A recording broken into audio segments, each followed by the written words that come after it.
Hello everybody, welcome back to Stargirl Society, the podcast that inspires you to reclaim your power and start living the life of your dreams. I'm your host, Phoebe Goldsmith, and if you're new here, then welcome. Here on Stargirl Society, we talk all things confidence, reaching your full potential, mental health, becoming your best self as a woman. So if that's something that you're interested in, then please like, comment, and subscribe. You can follow if you're on Apple Podcasts or Spotify. Leave us a review if you would like, and if you like content like this, then you can follow my Instagram at Stargirl Society Pod and my TikTok at Phoebe Goldsmith, all of which are linked in the description. In today's episode, we're going to be talking about the fact that we are all addicts. I'm going to need you to get the idea of an addict out of your head. We all perceive addiction to be to drugs, to alcohol, when in reality, I think we are all becoming addicts. One of the biggest problems we are facing as a society is our addiction to short-term dopamine. Our addiction to phones, to social media, to the digital world, to 24-hour news. I think we can no longer see ourselves as better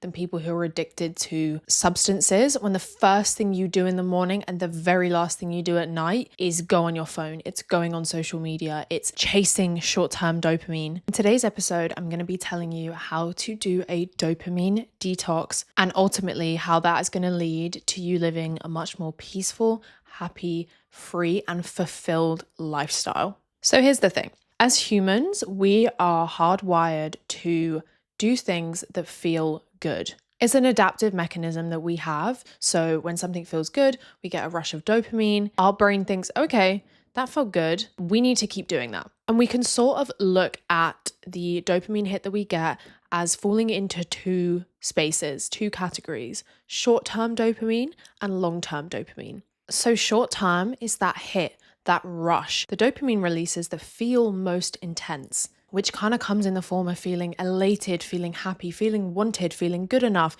feeling successful. This is a wonderful feeling and it is part of what life is all about, feeling good. The most spiritual thing you can do in life is to have fun and to feel good. However, the problem that a lot of people are now facing is that the world is becoming designed for short-term dopamine. It's picking up on the fact that the short-term rushes that we get are a lot more addictive than the long-term slow release happiness and dopamine. So examples of that, having a day-to-day lifestyle that feels peaceful. It doesn't necessarily feel happy or, this heightened state of emotion, but that makes you feel steady. They don't necessarily have these rushes and these elevated emotions, but it's like peace. It's things you work on long-term for yourself, things that are helping you more so in the long term, slowly over time. And the problem with being addicted to dopamine and in the short term is that we crash. Short-term dopamine is not fulfilling for the soul and for your purpose in life. Companies are tapping into this addiction and making us more addicted to this feeling. If you look at social media, you post something, you get the validation from people. You feel happy when someone that you likes your post, but it does not last. And we continue to post. Social media is designed to keep us insecure. It's designed to keep us addicted to it. There are people that are sitting there designing social media to keep you engaged. We all know our attention spans are massively depreciating. And it is very much on purpose and it is not sustainable. As I said, if you constantly are chasing and are addicted to your phone, feeling wanted through relationships in your life and that kind of dopamine, you are never, ever, ever going to be happy in the long run. So let's break down the different areas of our life and look at how we can detox, how we can escape from this feeling and this desire to constantly be stimulated and constantly feel that rush. So I'm sort of in a little bit of a dopamine detox right now because I kind of realized that feeling a bit emotionally all over the place. And I was like, right, I just need a week where I don't go on TikTok, barely go on Instagram, try not to scroll. And I've been reading a lot. It's been a goal that I have had since the start of the year to detox myself, to rid myself of this horrible addiction. And I have never felt more free. I have never felt more in control, more confident, more successful. So the two main areas that I think we are experiencing this dopamine addiction is through our phone and through our relationships in life. So firstly, if you are somebody who has a horrendous addiction to your phone, then I'm going to tell you how to fix it. The first step is understanding that your phone is designed to keep you addicted. It makes sense we are all addicted. That is exactly what is intended by every single feature. The tiniest things in our TikTok, our Instagram, on our phones, things we don't even realize are keeping us addicted. You have to have that awareness first and foremost. Secondly, in order to get off your phone, you have to realize that it's not about just leaving your phone behind. It's about replacing your phone with a new habit, with a new healthier hyperfixation or addiction. It's about finding purpose beyond your phone. For me, I started becoming the biggest bookworm at the start of the year. I'm about to finish my 7th book of 2026. And when I found that purpose, when I found that peace in a long form of dopamine, a slow release form of dopamine, that gave me purpose to not be on my phone. When it comes down to it, as much as we are absolutely addicted, you'd be surprised how quickly it actually takes to become unaddicted from your phone. You first have to find a reason not to be on your phone. You need to be motivated by something completely separate from your phone in order to get off it. Setting yourself a reading goal, a challenge not to be on your phone, reward yourself with something. This has to be novel. Like it has to have novelty to it. There's a certain version of you that you envision. Become addicted to that. Become addicted to the idea of not wasting your life. Some really easy practical tips you can have to become unaddicted from your phone are as follows. Number 1, delete all unnecessary apps. You don't have to get rid of it completely, but get it off your home screen at least. That way, when you're bored, you're not even going to just like go on random apps like shopping apps or whatever, because it's not going to be there. Number 2, literally rid your phone of every single notification that is unnecessary. I don't have shopping apps on my phone anymore. I don't have notifications from many apps. It makes it 10 gazillion times easier to get off your phone when you don't have it constantly buzzing and constantly reminding you that it's there and that there's a new drop on a clothing app or there's something new to see on Instagram. Turn that shit off, I'm telling you. Also, you must start with the easiest areas of your life with your phone. So for me, I started by saying, okay, I'm not going to go on my phone when I'm in the toilet. Okay, I'm not going to watch something while I'm taking off my makeup. I'm not going to watch something while I'm cooking right now. Find the areas of your life where you are multitasking with your phone. That is the area where you take it away. You have to start with the easy stuff when becoming unaddicted from your phone, because otherwise, if you go cold turkey, like you're going to have the craziest withdrawals. There's no motivation. You're not replacing anything in its place. You need to build up confidence in yourself that you can become unaddicted from your phone with the small, tiny things. You need to start your day as you mean to go on. And what that actually looks like is starting that habit the night before. Turn your phone off before you go to bed. Don't look at your phone in the morning. Don't turn it on until you are ready for the day, until you have cultivated the energy you want, you've got yourself ready, you're feeling good about yourself and life. When you don't go on your phone in the morning, you are so much more likely to continue your day like that. You have to sandwich your day with no phone in the morning and no phone in the evening. The best dopamine detox you can do for yourself is to stop checking who likes your stories, to stop checking who likes your posts. I think a lot of the time people think that becoming unaddicted to your phone is going completely back in time to an era where we didn't have social media and we didn't have phones. You can have social media. The problem comes, the addiction comes when you become obsessive over the validation that it gives you. You can actually live a very happy and peaceful life having Instagram if you are not even checking who is interacting with your stuff, if you're not over scrolling and not giving yourself that short-term addictive dopamine rush every single day of your life. What people need to understand is that there are certain aspects of the digital age that are not going anywhere. Social media, as far as I'm concerned, is not going anywhere. So it's not about pretending that we don't live in a time when we're the most digitally connected we have ever been. It's about looking at the situation we are in and adapting your behavior and refusing to be submissive to the people that are designing this addictive shit that is melting our brains.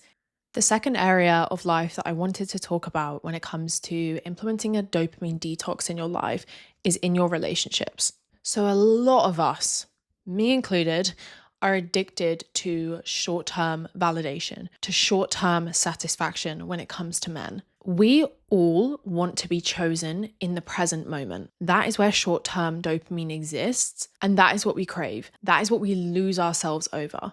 If you're looking to free yourself and have a dopamine detox, you need to understand what a dopamine addiction looks like in the relationships in your life. This looks like over-explaining, reassurance seeking, making excuses for people, protecting people, suppressing your own emotions to feel wanted, to not feel rejected, people pleasing and not wanting to hurt other people's feelings. All of these actions help the present you, but they do not help the future version of you. Yourself, the traumatized version of yourself, and your inner child seeks dopamine in the present by these actions. You will feel a rush when you reassurance seek and somebody gives you that reassurance. When you do something to make yourself feel wanted. When you protect the feelings of other people at your own expense, because that is how you feel good enough. That is where the dopamine addiction lies in a relationship. If you want to heal yourself from your dopamine addiction in relationships that time and time again leads you to being unhappy in the long run, you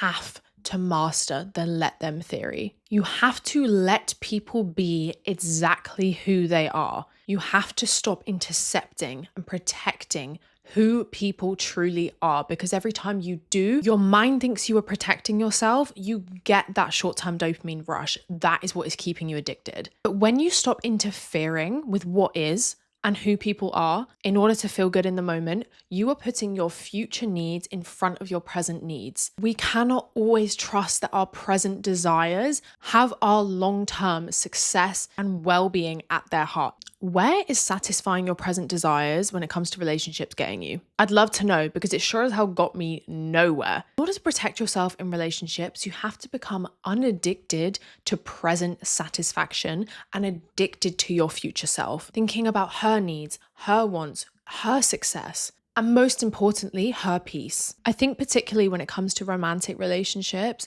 it is so important to keep a clear vision of exactly what you want. So I have a vision board on Pinterest that's like about the kind of love that I want in my life, the kind of man that I want in my life, the long-term relationship I want in my life. Having that vision really helps me when I'm in a moment where I could be doing something that actually would feel really great right now, but like not so great in the future. And when I think of that and look at that vision board, that helps me to chase long-term dopamine release, helps me to work towards my peace and that version of myself that accepts the love that she deserves. I want to look at specific examples of long-term dopamine so it can be really clear about what you can start implementing into your life to help your dopamine addiction. So in short, I think long-term dopamine is essentially all things that are healthy and things that don't make you feel good in the moment necessarily. So this looks like having a long-term goal that is going to kind of be drip feeding you the feeling of success, or you're not instantly reaping the benefits of it. It's very important that you have those kind of goals in your life, not only because it stops you from being addicted to dopamine, but also just because it teaches you persistence. It teaches you motivation. It also teaches you how to validate yourself. Like if you know, when you are on a journey of achieving something that other people can actually not see the success yet, you can't see the success yet, it can be extremely humbling, but it teaches you that if you care about something enough, you will continue and continue and continue. And also that it's not about appearing successful to other people. It's about being at peace in your own life and working on something that in the long run and also subconsciously in the moment is helping you. Other things like nature is a good example of something that's long-term dopamine, because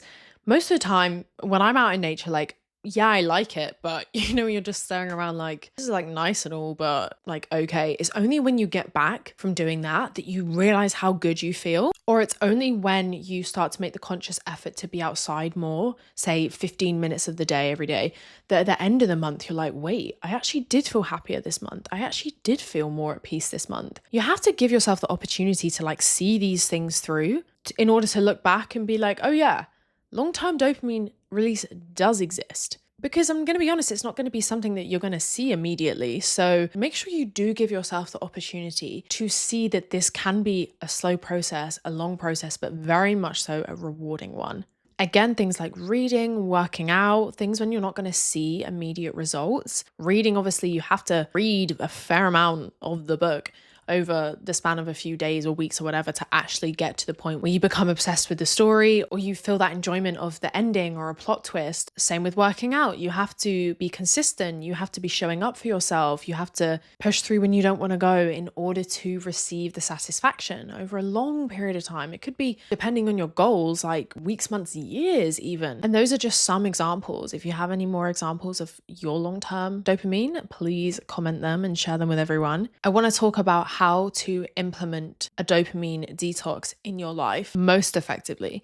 So when people hear dopamine detox, they immediately think it's going to be this like cold turkey, isolating situation. It does not have to be that way. In fact, I think there is a far more effective way to become unaddicted from short-term dopamine, and I will tell you how. Number one is to build up. You have to start with smaller things that seem insignificant to give yourself confidence. This is all about making yourself believe that you can live a more peaceful life, even if it only starts with 1 minute of the day. Choose your least bad issue with dopamine. Don't just turn your phone off, disconnect from the whole world, and expect yourself to just like suddenly be this like free spiritual being. Even with actual substance abuse, no one goes cold turkey. So I don't think that is what you should do. You have to find a new form of dopamine that exists outside of what you're trying to replace. Secondly, you must reward yourself when you go a while without the things that you're addicted to, so your phone. You cannot just cut short-term dopamine out of your life completely. That is not realistic. It's also there to help us. It's there for a reason, but it's about finding the balance. It's not about cutting it off. So you didn't go on your phone for an hour. Wonderful. Go and reward yourself with something. Even if it is your phone, like scroll for 15 minutes.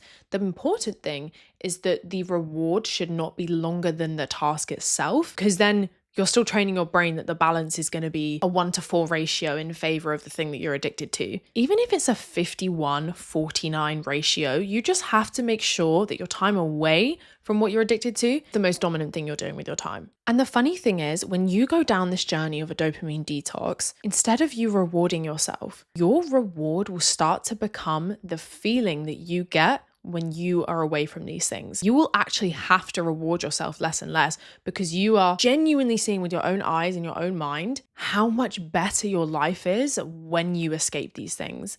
I also think it's very important to notice how you feel, how to tap into how you feel when you're doing a dopamine detox, because I'm telling you right now, it's going to feel like absolute shit when you first start doing it. And it might for a while, there's going to be ups and downs. I do think addiction in any case is because you're hiding from something. It's because you are avoiding a wider issue. So you have to realize that when you first do a dopamine detox, whatever it is you're avoiding, and you may not even realize what it is going to come to the surface. And I think it's important to tap into that, notice that. That is the entire point of this, is to become more in touch with our emotions, how we feel, and ultimately use that to become more peaceful and more happy and more successful. At the end of the day, it is crazy to think if you are 23 or younger, it is very likely that you might have never felt the peace of not being addicted to your phone or social media. You know what is terrifying is, as a 23-year-old woman, I have now had social media longer